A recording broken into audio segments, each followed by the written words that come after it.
Meu pai deu US$ 230.000 para o casamento da minha irmã, eu disse, olhando fixamente para a pasta elegante que ele havia acabado de colocar sobre a mesa da sala de jantar. E mesmo assim você está dizendo que não pode me ajudar em nada? Meu pai nem sequer mudou a expressão. Ele se recostou na cadeira, ajeitou o relógio caro no pulso e pronunciou a frase que acabaria com o meu lugar naquela família para sempre. Emily, você não merece ajuda. Meu nome é Emily Carter. Eu tinha 29 anos quando aquelas palavras destruíram todas as desculpas que eu ainda inventava para justificar o comportamento da minha família. Durante toda a minha vida, eu tentei ser compreensiva. Eu procurava motivos para entender por que minhas conquistas eram tratadas como algo comum, quase como se fossem sorte, enquanto cada pequena vitória da minha irmã era comemorada como se fosse um acontecimento histórico. Naquela noite, meu noivo estava sentado ao meu lado, em silêncio, mas claramente desconfortável. Minha mãe mantinha as mãos juntas sobre a mesa, com uma expressão fria, como se estivéssemos discutindo um contrato de negócios, e não o momento em que sua própria filha estava sendo rejeitada. O casamento da minha irmã já tinha virado uma espécie de lenda dentro da família. Havia o salão à beira do lago, flores importadas, provas de vestidos de grife, hotéis luxuosos para os convidados e um jantar privado antes da cerimônia que custava mais do que o meu carro. Eu não pedi nada parecido. Eu só queria uma pequena ajuda para realizar uma cerimônia simples. Não queria o mesmo valor que ela recebeu, nem algo próximo disso. Eu apenas queria sentir que minha felicidade também tinha importância.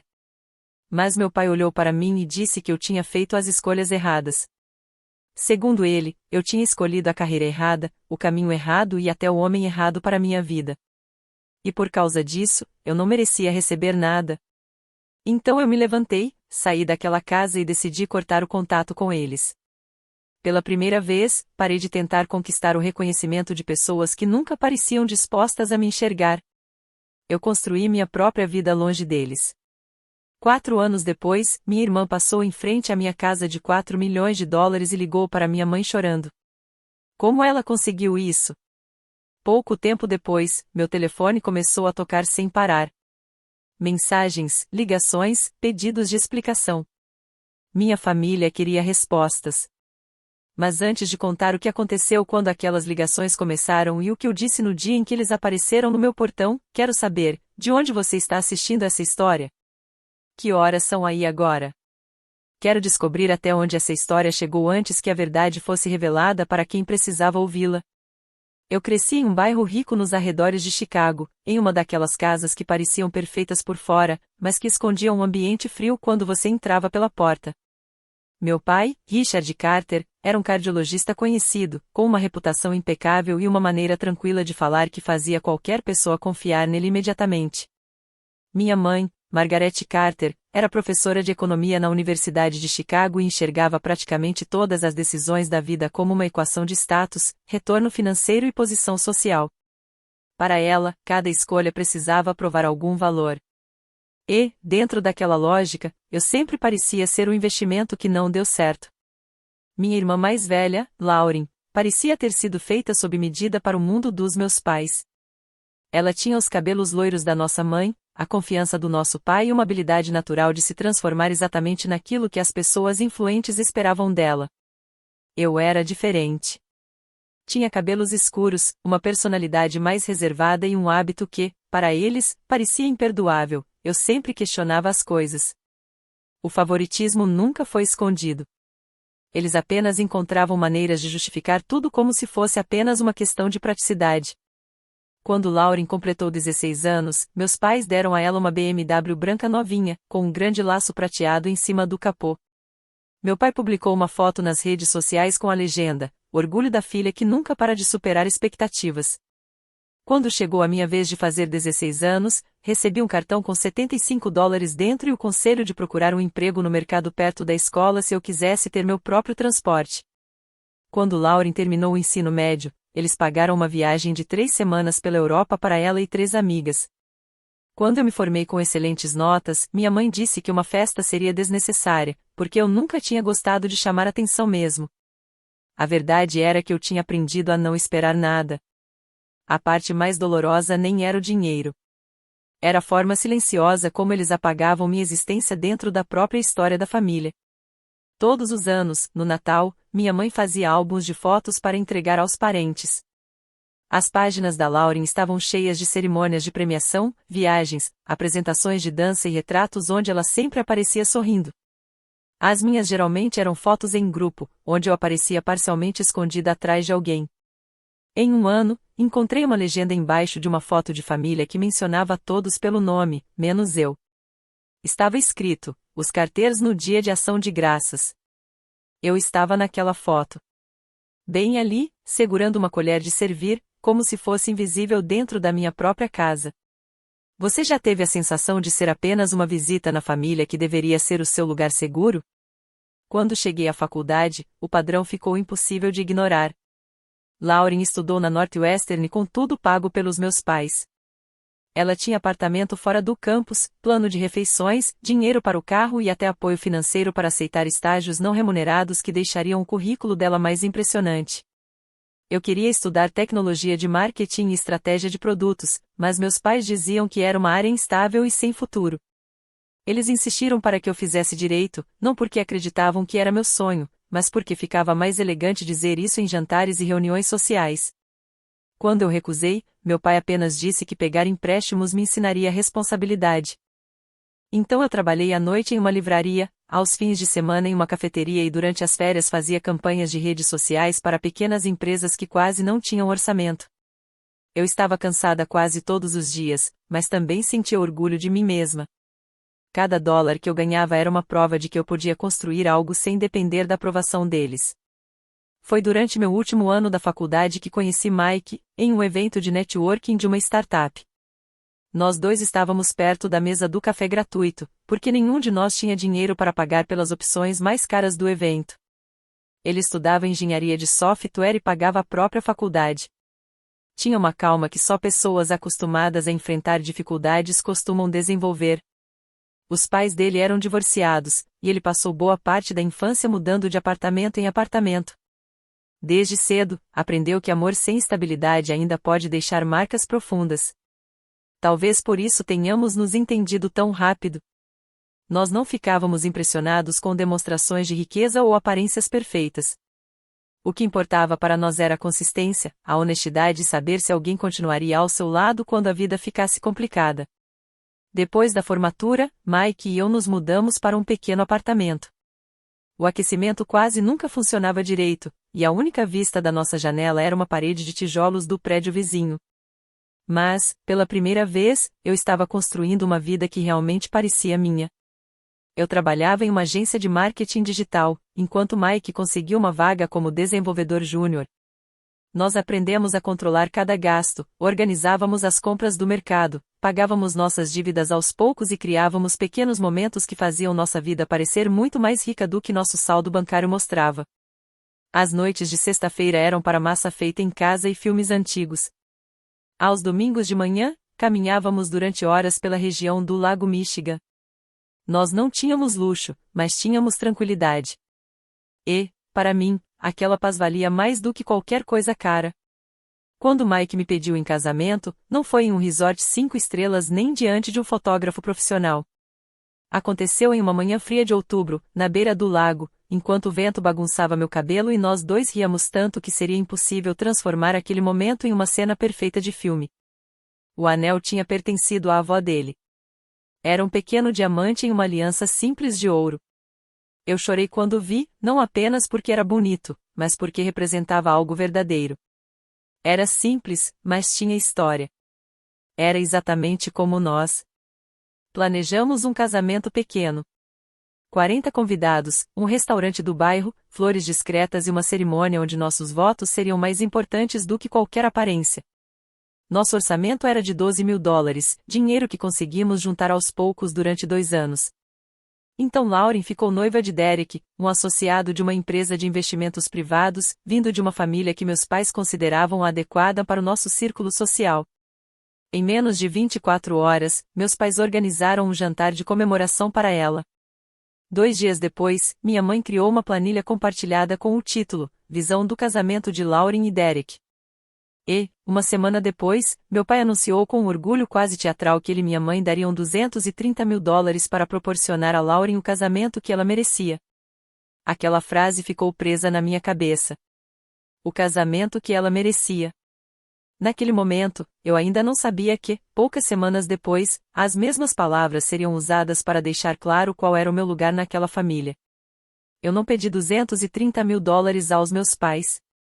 Quero deixar isso bem claro. Eu sabia que esperar o mesmo tratamento seria inútil. O que eu esperava era algo simbólico.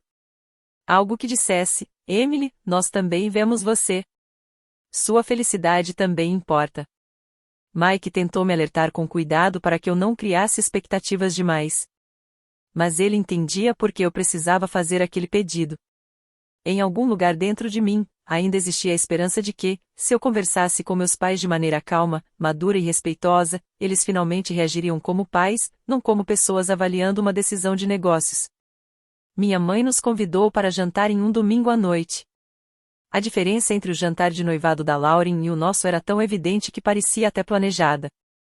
Para Lauren, havia champanhe, comida preparada por profissionais, flores, vizinhos, amigos da família e um bolo da confeitaria que minha mãe guardava para ocasiões especiais. Para mim e Mike, havia frango requintado, uma salada pronta do mercado e meu pai respondendo e-mails do hospital entre uma garfada e outra. Ninguém perguntou sobre o pedido de casamento. Ninguém pediu para ver o anel. Ninguém demonstrou curiosidade. Minha mãe apenas perguntou: Então vocês realmente vão fazer isso tão cedo? Eu contei nossos planos: uma cerimônia simples, uma recepção pequena, nada extravagante. Expliquei que nós mesmos tínhamos juntado a maior parte do dinheiro, mas ainda faltava um pouco caso quiséssemos incluir alguns familiares próximos e amigos importantes. Mike acrescentou, com toda a educação, que nós não estávamos pedindo nada exagerado. Apenas queríamos saber se eles tinham vontade de contribuir de alguma forma. Meu pai colocou o garfo sobre o prato lentamente, como se estivesse esperando exatamente por aquela pergunta. Quanto você espera receber? Ele perguntou. Eu não estou esperando nada, respondi. Estou perguntando. Minha mãe olhou para ele, e então meu pai puxou uma pasta que estava na cadeira ao lado. Foi naquele instante que percebi que aquilo não era uma conversa em família. Era uma decisão já tomada. Ele abriu a pasta e virou o conteúdo na nossa direção. Dentro havia uma folha impressa com uma espécie de comparação. De um lado estava o nome de Lauren. Do outro, o meu. Abaixo do nome dela apareciam frases como: forte conexão familiar, excelente combinação social, futuro promissor, rede de contatos prestigiosa e a respeito consistente pelos valores da família. Na minha parte estavam palavras como: decisões independentes, envolvimento familiar limitado, carreira fora do padrão e autossuficiência financeira. Minhas mãos começaram a ficar frias. Mike olhou para aquela folha em silêncio, com a mandíbula tensa. Vocês realmente fizeram uma avaliação de desempenho das próprias filhas? Ele perguntou. Meu pai ignorou completamente o comentário. Lauren fez escolhas que fortalecem essa família, ele disse. O casamento dela une duas famílias respeitadas. O investimento no casamento dela representa um investimento no futuro. E o meu casamento? Perguntei. Minha mãe suspirou, como se eu estivesse tornando tudo mais complicado do que deveria. O seu é diferente. É algo pessoal, menor, menos estratégico. Menos estratégico. Foi assim que eles descreveram a minha felicidade. Eu olhei para meu pai. Então, por que o Mike não vem de uma família rica? Por que eu não segui a carreira que vocês escolheram para mim? Por que eu construí minha própria vida sem depender de vocês? Por causa disso eu não mereço apoio? Ele nem precisou pensar. Emily, você não merece ajuda. Você escolheu a independência. Agora viva como uma pessoa independente. Por alguns segundos, parecia que tudo ficou em silêncio. Eu não gritei. Não fiz uma cena. Não joguei nada na mesa como em um filme. Eu apenas senti algo dentro de mim se desligar. Como se uma última esperança que eu ainda carregava tivesse finalmente desaparecido. A mão de Mike encontrou a minha debaixo da mesa. A dele estava quente. A minha parecia congelada. Então minha mãe completou. Lauren sempre soube como honrar esta família. Você sempre quis provar que não precisava de nós. Então prove. Aquela frase destruiu a última desculpa que eu ainda tentava encontrar para eles. Eu me levantei devagar. Você tem razão, eu disse. Eu não preciso de vocês. O rosto do meu pai ficou sério. Não faça drama. Eu não estou fazendo drama, respondi. Eu estou encerrando isso. Nós fomos embora antes da sobremesa. No carro, Mike perguntou se eu queria conversar. Eu apenas balancei a cabeça. Eu sabia que, se abrisse a boca naquele momento, eu iria desabar. Quando chegamos ao nosso apartamento, sentei no chão do banheiro por quase 1 hora. Eu não chorava em desespero. Apenas deixava as lágrimas caírem enquanto aceitava uma verdade que finalmente não podia mais ser ignorada. Passei 29 anos tentando conquistar o amor de uma família que já tinha decidido que eu seria a decepção. Na manhã seguinte, liguei para Lauren. Eu nem sei exatamente o que esperava ouvir. Talvez eu quisesse que ela dissesse que aquela comparação tinha sido cruel. Talvez eu esperasse que ela reconhecesse que receber $230.000 para o casamento dela enquanto eu não recebia nada era injusto. Mas não foi isso que aconteceu. Ela parecia irritada por eu ter interrompido uma reunião com uma florista. Emily, você sempre faz isso, ela disse. Faço o quê? Transforma tudo em uma competição. Eu quase ri. Lauren, eles literalmente fizeram uma planilha comparando nós duas.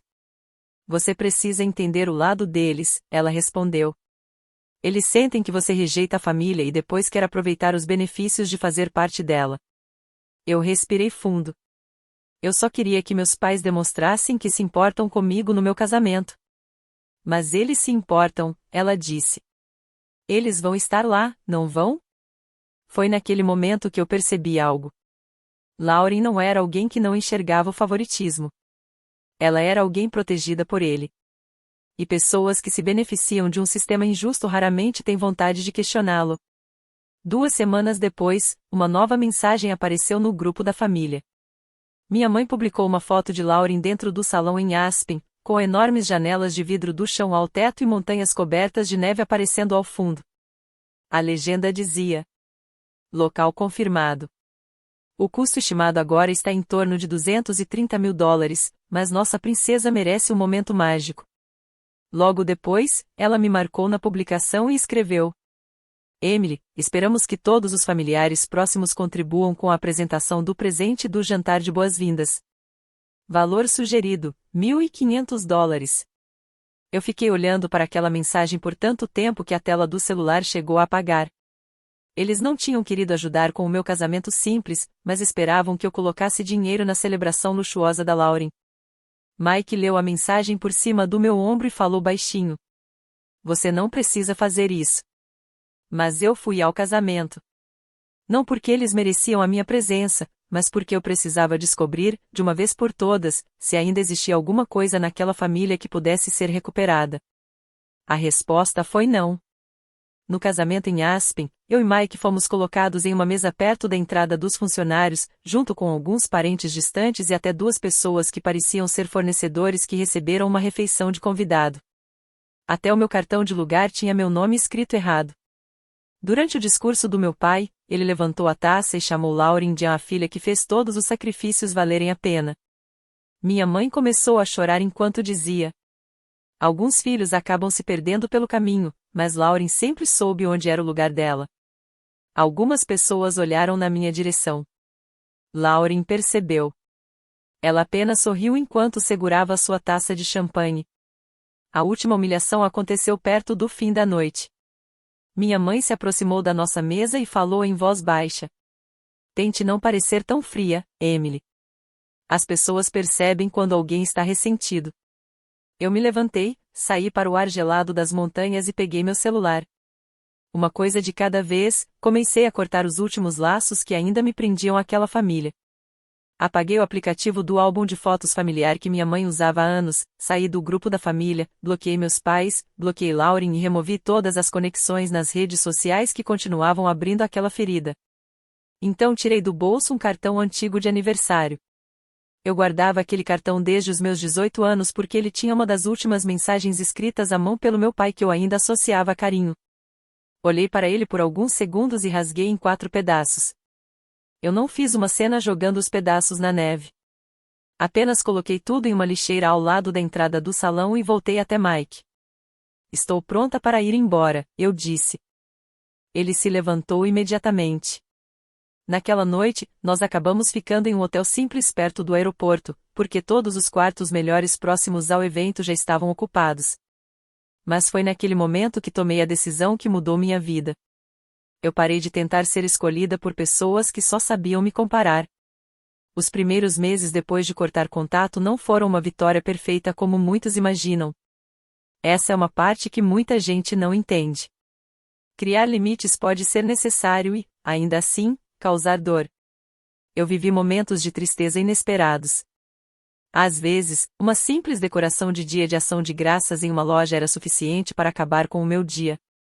Uma colega comentando sobre os conselhos que recebeu da própria mãe sobre vestidos de casamento podia me mandar para o banheiro tentando controlar as lágrimas. Eu não tinha perdido apenas minha família.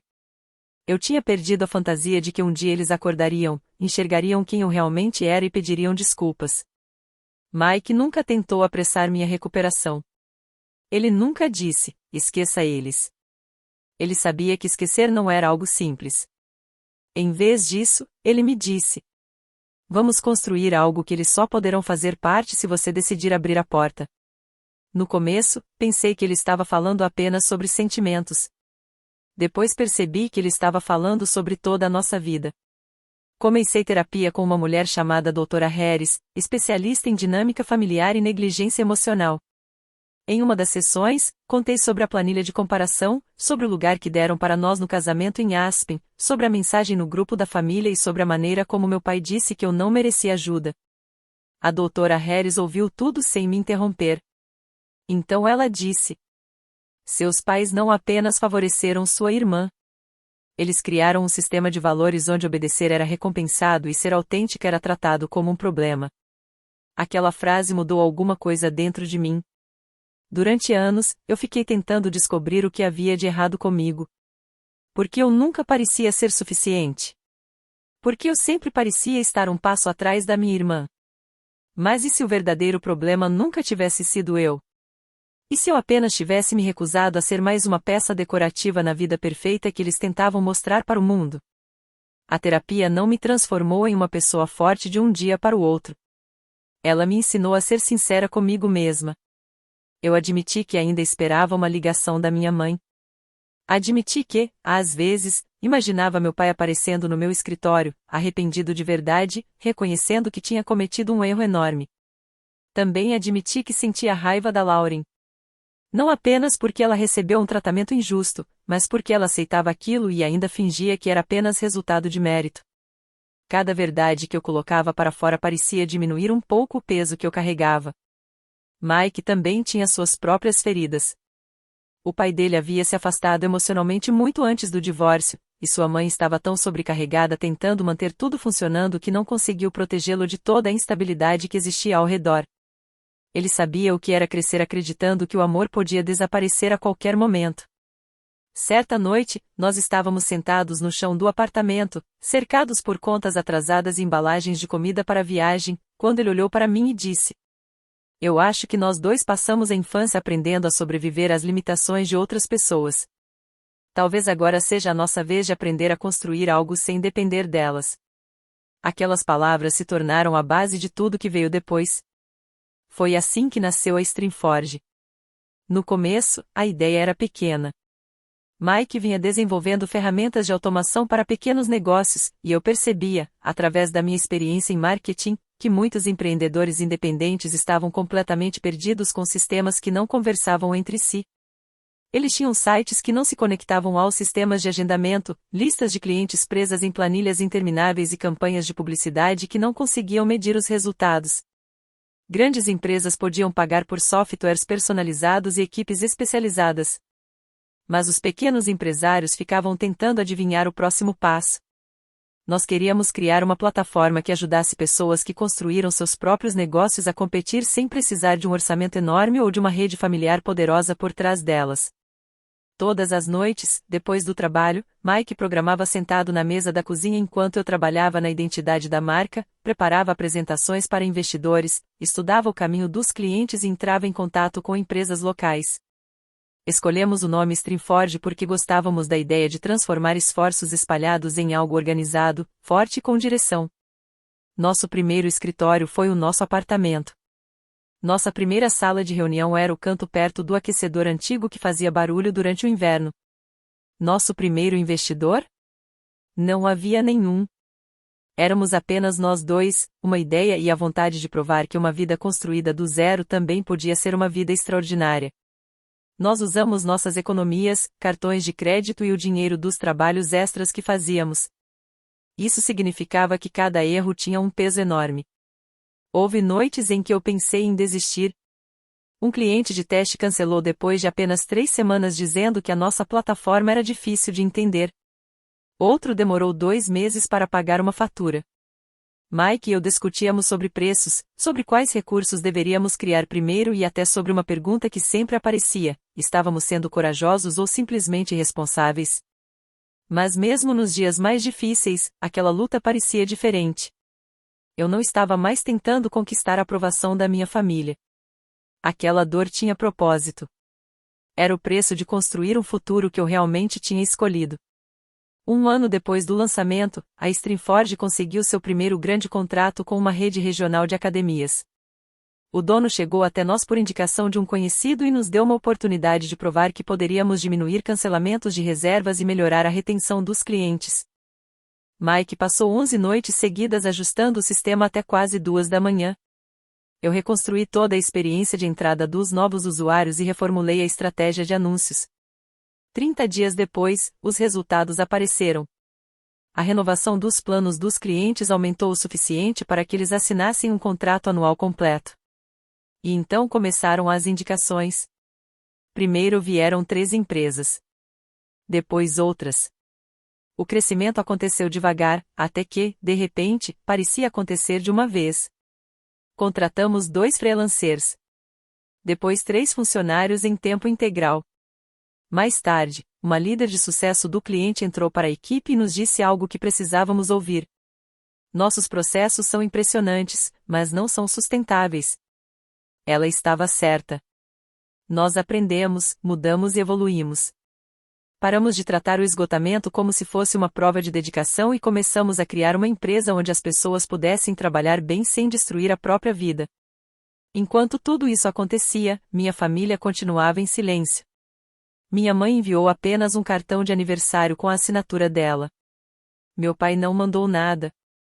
As fotos do casamento da Lauren começaram a aparecer através de conhecidos em comum. Mesmo com ela bloqueada nas minhas redes, eu ainda acabava vendo algumas imagens. Ela parecia radiante em todas elas. Meus pais pareciam orgulhosos, como se tivessem vencido alguma competição. Por algum tempo, aquelas fotos me machucaram. Depois, elas se transformaram em uma lembrança de um mundo do qual eu não precisava mais fazer parte. 2 anos depois de Aspen, Mike e eu finalmente nos casamos.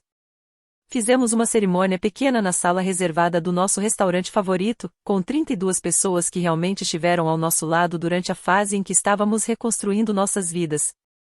Eu usei um vestido simples em tom marfim. Mike começou a chorar antes mesmo de eu chegar até ele. Nossos votos falavam sobre paciência, família escolhida e a sensação rara de ser completamente conhecido por alguém e ainda assim ser amado. Ninguém fez discurso sobre status. Ninguém me comparou com outra pessoa. Ninguém insinuou que eu era menos importante.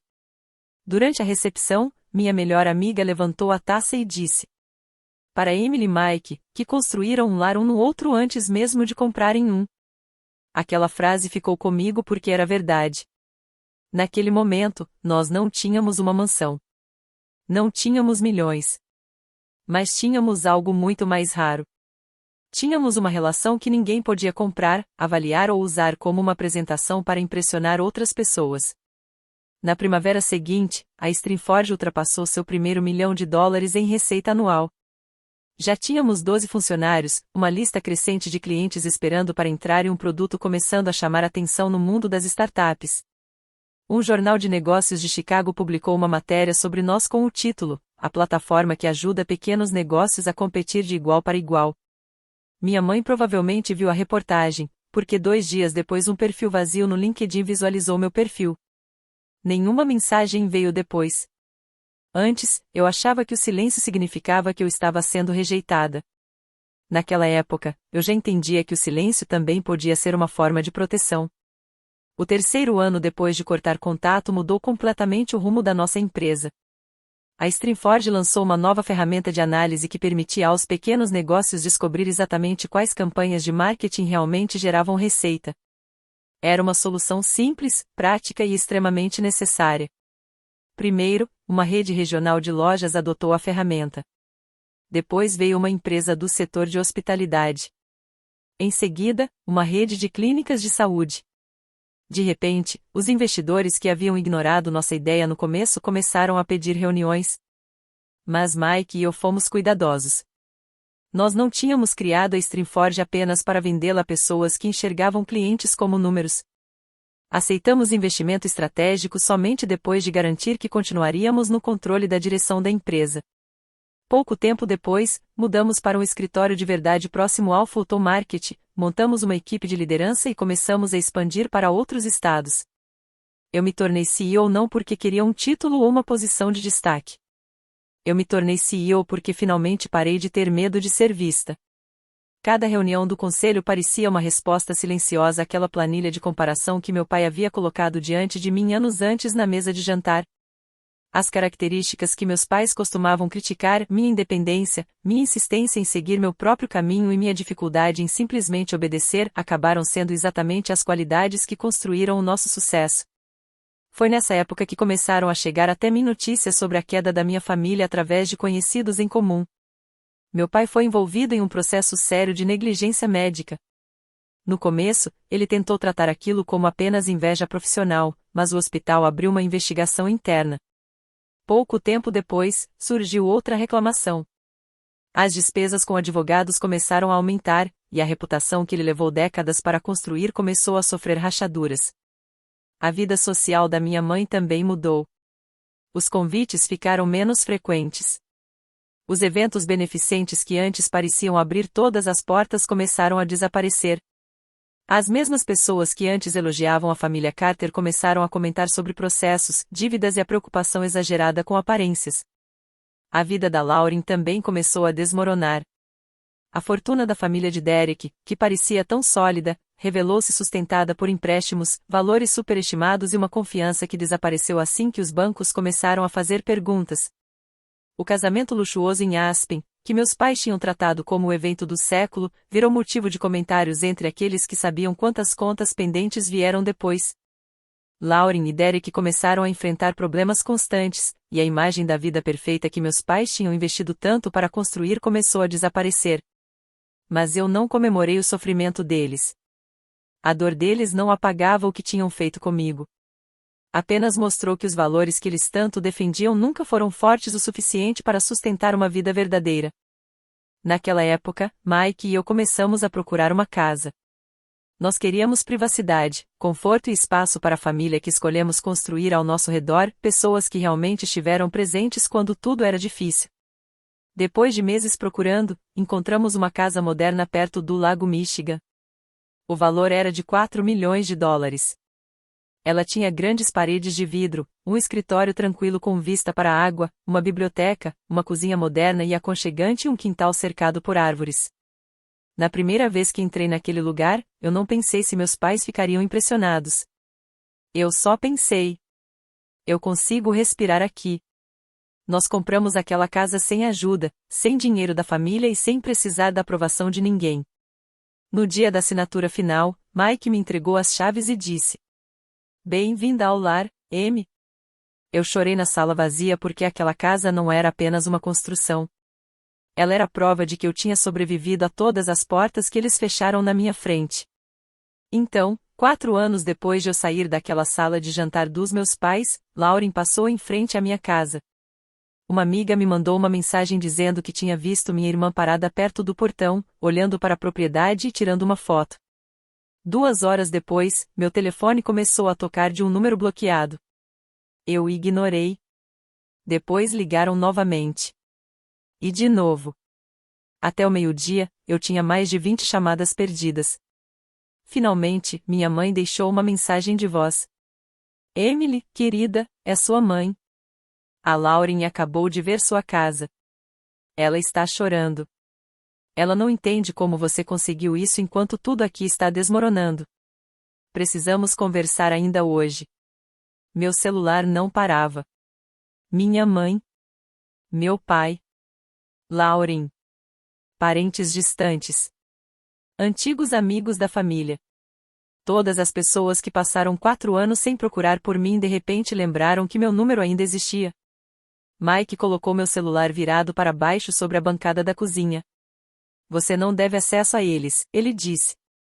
Eu sabia que ele estava certo. Mas também sabia que eu não queria mais me esconder. Eu aceitei uma única reunião. Não para reconstruir a relação, mas para finalmente ter clareza. Disse que eles poderiam ir no sábado seguinte, às 2 da tarde, mas deixei regras bem definidas. Nada de convidado surpresa. Nada de gravações. Nada de insultos. Nada de tentativas de me culpar. Se alguém desrespeitasse Mike ou tentasse me intimidar, a conversa terminaria imediatamente. Minha mãe respondeu. Nós só queremos nossa família de volta. Fiquei olhando para aquela mensagem por muito tempo. Famílias normalmente não voltam porque alguém comprou uma casa. Quando a segurança avisou pelo interfone que eles haviam chegado ao portão, Mike ficou ao meu lado. Você está pronta? Sim, respondi. Quero ver quem eles são quando não puderem mais fingir que não me enxergam. Meus pais chegaram acompanhados de Lauren. Meu pai parecia mais velho. A confiança que antes parecia impossível de abalar agora estava muito mais frágil. Minha mãe usava um sorriso delicado, quase ensaiado durante o caminho até a minha casa. Lauren ficou atrás deles usando óculos escuros e carregando uma bolsa de grife, mas, pela primeira vez, ela não parecia alguém intocável. Seus olhos percorriam cada canto da minha casa, analisando os detalhes como se estivesse tentando entender como eu tinha chegado até ali. Nós nos sentamos na sala de estar.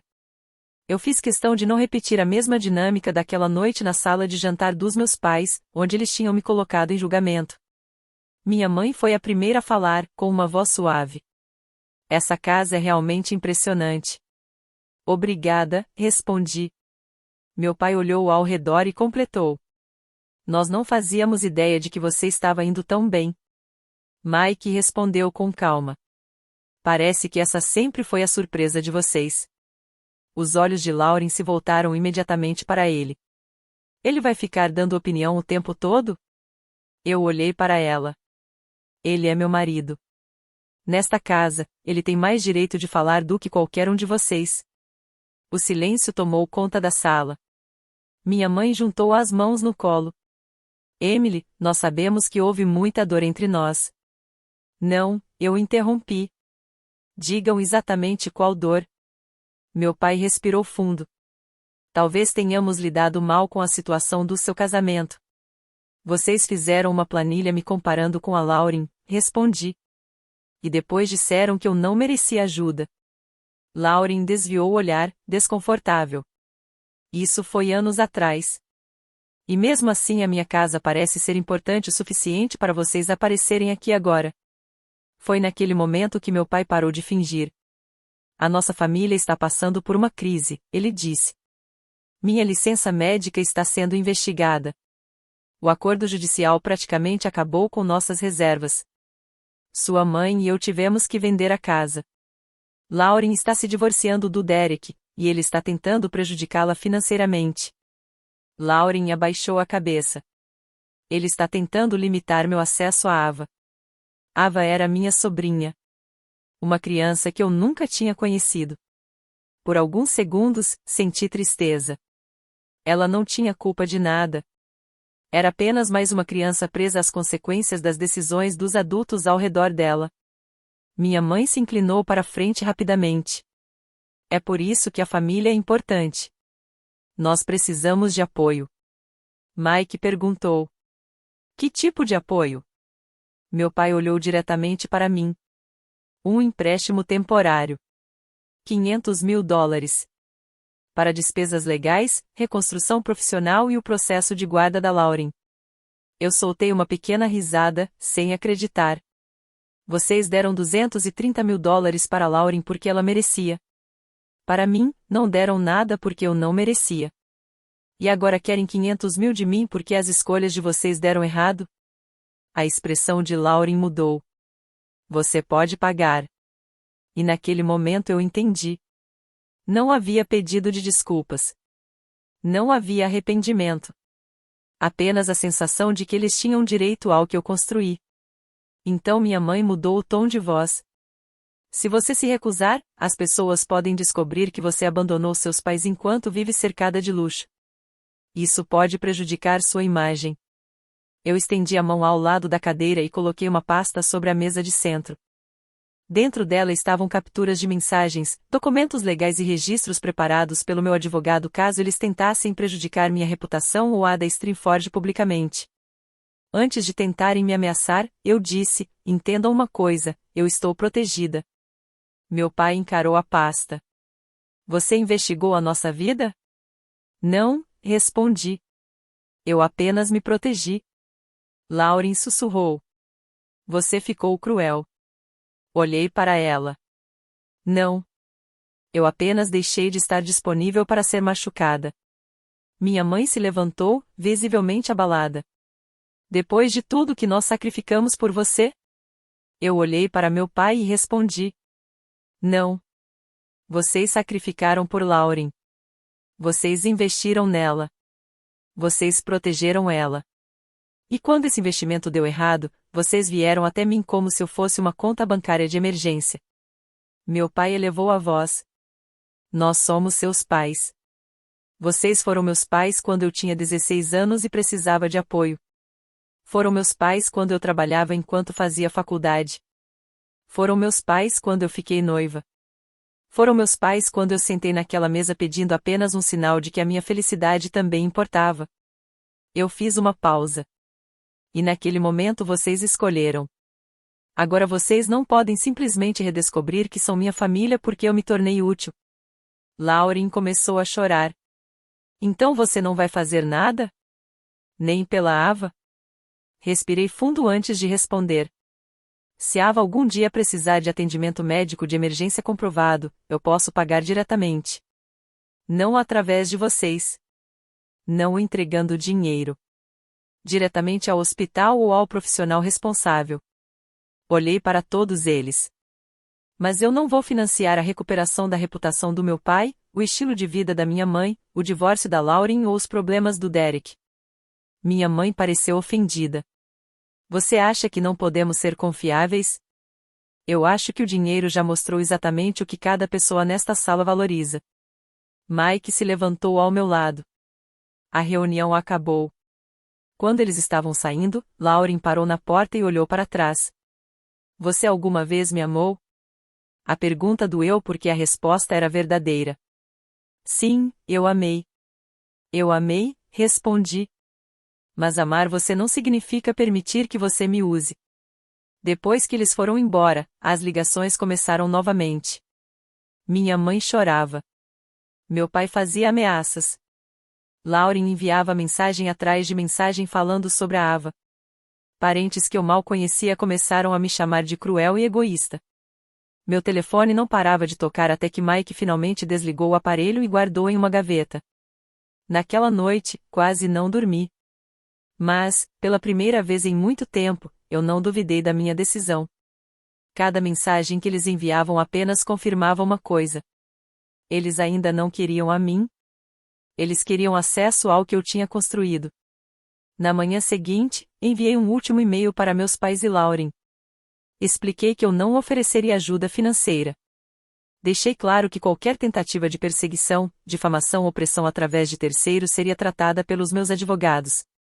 Repeti que, se fosse necessário, eu ajudaria diretamente com despesas médicas emergenciais comprovadas da Ava. Mas nenhum adulto daquela família receberia dinheiro meu.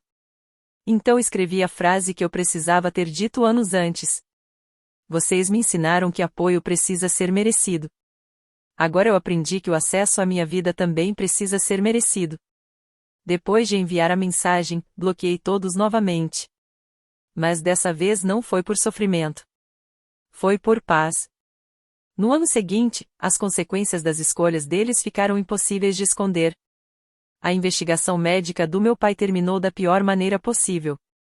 O processo de negligência revelou falhas graves de documentação e uma arrogância profissional que fez muitos colegas hesitarem em defendê-lo. Ele perdeu os privilégios no hospital e acabou aceitando restrições permanentes que encerraram a carreira que ele usava como medida para julgar o valor das pessoas ao redor. O homem que um dia criticou minhas escolhas agora trabalhava meio período em um escritório de faturamento médico, respondendo a gestores mais jovens do que eu. A queda da minha mãe aconteceu de forma mais silenciosa, mas não foi menos dolorosa para ela. O círculo social dela começou a desaparecer. Os convites diminuíram. Os grupos e comitês que antes faziam questão da presença dela pararam de procurá-la. As mesmas mulheres que admiravam a imagem da família perfeita Carter agora comentavam sobre processos, dívidas e o divórcio da Lauren. Minha mãe tinha construído grande parte da própria identidade baseada em aparência e status. E, quando tudo começou a desmoronar, aquela aparência não estava mais lá para protegê-la. O divórcio da Lauren ficou cada vez mais complicado.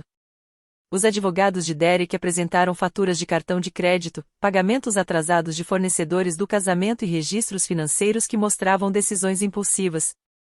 Por algum tempo, até o acordo de guarda da Ava ficou sob uma análise mais rigorosa. E essa parte ainda doía. Porque, no meio de todos os conflitos dos adultos, havia uma criança que não tinha culpa de nada. Ava era inocente. Ela simplesmente nasceu em uma família onde os adultos estavam tão preocupados em vencer, provar quem estava certo e manter aparências que esqueceram o impacto das próprias escolhas. Alguns meses depois, recebi um e-mail da Lauren vindo de um novo endereço. As primeiras mensagens eram cheias de raiva. Depois vieram as justificativas, as tentativas de explicar o lado dela. Até que, em um dia qualquer, ela escreveu: "Eu não sei quem eu sou sem eles dizendo que eu sou a filha certa." Li aquela frase várias vezes. Pela primeira vez, senti compaixão por ela sem sentir que eu precisava carregar a responsabilidade pelos erros dela. Lauren tinha se beneficiado por ser a filha favorita, mas também estava presa ao papel que meus pais tinham criado para ela. 2 anos depois daquela conversa na minha casa, encontrei Lauren em um supermercado. Ela parecia cansada. Mais simples. De certa forma, menor. Não no sentido de ser fraca. Mas como alguém que finalmente tinha deixado de interpretar um personagem. Nós ficamos paradas por alguns segundos, sem saber o que dizer. "Emily", ela falou. "Lauren." Ela olhou para a cesta de compras. "Ava está melhor. O acordo de guarda finalmente está funcionando." "Fico feliz", respondi. E dessa vez eu realmente quis dizer aquilo. Ela respirou fundo e falou quase em um sussurro. "Eu fui horrível com você." Durante anos, eu imaginei como seria ouvir aquele pedido de desculpas. Nas minhas fantasias, aquela frase consertava tudo. Mas, na vida real, foi diferente. Foi simples. Triste. E chegou tarde demais. "Sim", eu respondi. "Você foi." Os olhos dela ficaram cheios de lágrimas. "Eu sinto muito. Obrigada por dizer isso." Ela parecia querer algo a mais. Talvez perdão imediato. Talvez uma reconciliação. Talvez voltar a ter uma irmã. Mas eu tinha aprendido uma coisa importante. Nem todo pedido de desculpa significa que a pessoa automaticamente ganha acesso de volta à sua vida. Alguns pedidos de desculpas abrem portas. Outros apenas mostram que a distância que existia era necessária.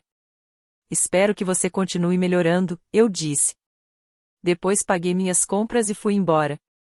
Naquela noite, Mike perguntou se eu queria tentar reconstruir algum tipo de relação com ela. "Não agora", respondi. "Talvez nunca. Mas eu fico feliz que ela tenha pedido desculpas. Minha vida hoje não é perfeita. Mas ela é minha. A Stringford continua crescendo, mas eu parei de confundir sucesso com valor pessoal. Eu e Mike criamos uma fundação para apoiar empreendedores que estão começando do zero, especialmente jovens mulheres que constroem seus negócios sem dinheiro da família ou uma rede de apoio emocional. Toda vez que ajudamos alguém que foi subestimado, eu lembro daquela planilha de comparação que meu pai fez. E então lembro de algo importante. É para isso que o dinheiro deveria servir. Para abrir caminhos. Não para classificar pessoas. Meus pais ainda dizem para alguns parentes que eu os abandonei. Mas eu não gasto mais energia tentando convencer pessoas que escolheram não entender minha história. Quando alguém pergunta, eu apenas respondo. Desejo o melhor para eles, mas nós não temos contato. A parte mais curiosa é que minha casa de 4 milhões de dólares nunca foi a verdadeira vitória. Ela foi apenas o espelho que obrigou minha família a enxergar uma realidade que eles tentavam ignorar. Eu não fracassei sem eles. Eu cresci sem eles. E essa foi a verdade que o orgulho deles não conseguiu aceitar. Meu pai um dia disse que eu não merecia ajuda. Durante muito tempo, achei que aquela frase fosse uma maldição. Hoje eu vejo de outra forma. Foi um presente inesperado.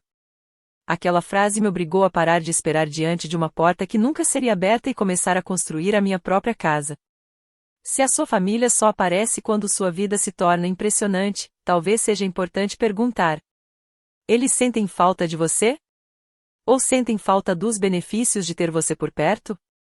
Se alguém ignorou o seu valor quando você mais precisava de amor, essa pessoa realmente merece acesso à sua paz quando você finalmente consegue construí-la? E se você estivesse no meu lugar, sentado diante das pessoas que um dia disseram que você não merecia nada, você abriria a carteira? Ou fecharia a porta? Obrigado por acompanhar mais uma história fictícia do nosso canal. Tudo apresentado aqui foi criado exclusivamente para entretenimento, reflexão dramática e fins educativos. Esperamos que esta história lembre que, às vezes, a escolha mais difícil também pode ser aquela que abre caminho para uma vida mais leve. Deixar para trás pessoas que constantemente diminuem você pode doer no começo, mas também pode ser o início de uma nova fase, onde você finalmente encontra paz e liberdade.